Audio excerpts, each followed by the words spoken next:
Welcome to last class of genetics MCQ with explanation. चलिए शुरू करते हैं क्वेश्चंस के साथ। पहला क्वेश्चन है, the main objective of mutation breeding is to, मतलब म्यूटेशन ब्रीडिंग का मुख्य उद्देश्य क्या होता है? Option number C, create variability होता है।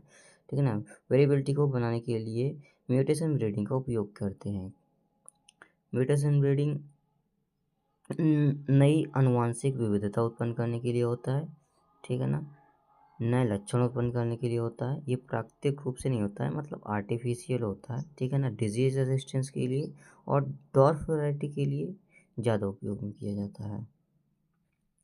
Which of the following is not an example of epistasis, जहाँ पे भी नो या नॉट का ऑप्शन है, ठीक है ना, उस पर हमेशा गोला लगा लिया करो। इससे हमको पता चल जाता है कि आप लोग को क्वेश्चन क्या करना है, नहीं वाला सेलेक्ट करना है।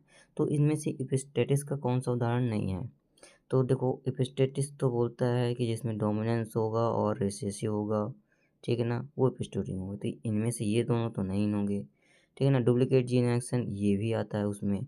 तो option number this, incomplete dominance, इसका राइट आंसर है।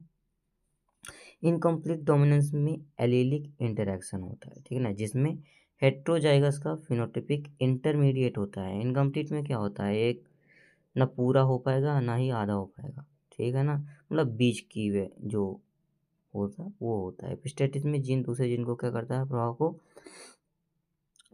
अपना दिखाता है।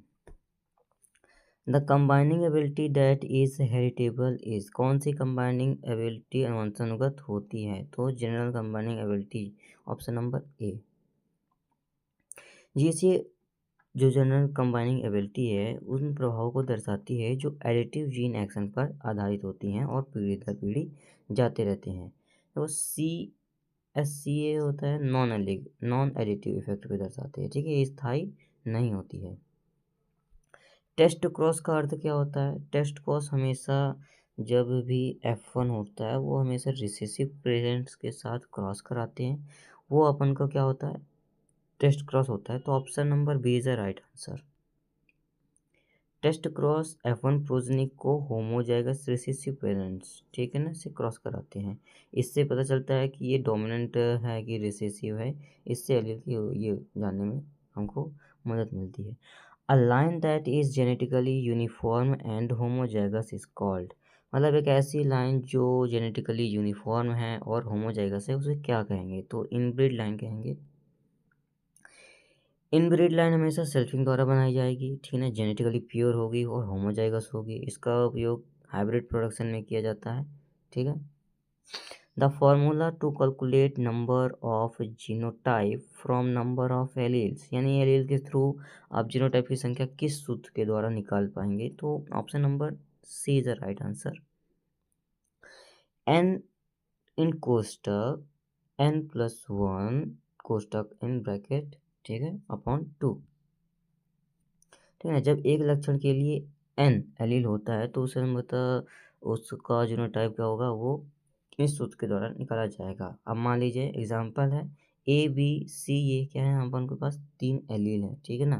तो इनके जीनोटाइप किस तरह कितने बन सकते हैं, ये कैसे ज्ञात होगा, इसके थ्रू होगा। आइए समझते हैं। n, अपन की n वैल्यू कितनी दी हुई है, 3। ऑप्शन में n n+1 2 है, ठीक है ना। तो n की वैल्यू कितनी है, 3 है, इन ब्रैकेट n+1 अपॉन 2, ये लिखा है ना। तो ये हो जाएगा 4, 2, ये से कट गया, 2 आया, 3 गुणे 2 इक्वल टू 6। इसकी क्या हो जाएगी, जीनोटाइप्स हो जाएंगे। The gene that suppressed the expression of another non allylic gene is called, यानी वह जीन जो किसी अन्य नॉन एलेलिक जीन की अभिव्यक्ति को दर्शा देता है, मतलब उसको शो नहीं होने देता, तो उसे क्या कहेंगे? Option number B is the right answer, epistasis. ये हमेशा याद रखो, एपिस्टेटिस क्या कहलाता है, जो नॉन एलेलिक जीन को क्या कर देता है, प्रभाव को दर्शा देता है, मतलब डोमिनेंट इफेक्ट दिखाता है, वो एपिस्टेटिस जीन कहलाता है, ठीक है ना। इस हाइपोस्टैटिक जीन ये होता है। The polyploidy level of angiosperm is most angiosperm is, मतलब अधिकांश अधिकांश जो एंजियोस्पर्म होते हैं वो एंडोस्पर्म का कौन सा पोलैरिटी स्तर पर होता है? Triploid, option number C.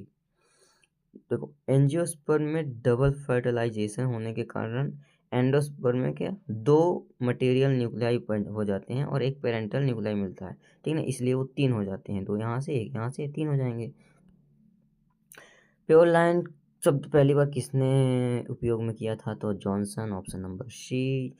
Pure line Johnson द्वारा दिया गया था। प्योर लाइन हमेशा सेल्फिंग द्वारा होता है, ठीक है ना, होमोजाइगस होगा, जेनेटिकली यूनिफॉर्म होगा। Who propose the concept of genome? Genome क्या होता है, जीनोम किसने दिया था? तो जीनोम तो पहली बार विंकलर ने दिया था। कब दिया था? 1920 में दिया था। जीनोम क्या होता है? क्रोमोसोम का सेट प्लस जीन ही जीनोम कहलाता है, ठीक है ना। इससे ये पता चलता है कि स्पीसीज पूरी जेनेटिकली प्योर है कि नहीं है, ये सब। ठीक है, थैंक यू सो मच, मिलते हैं नेक्स्ट लेक्चर में।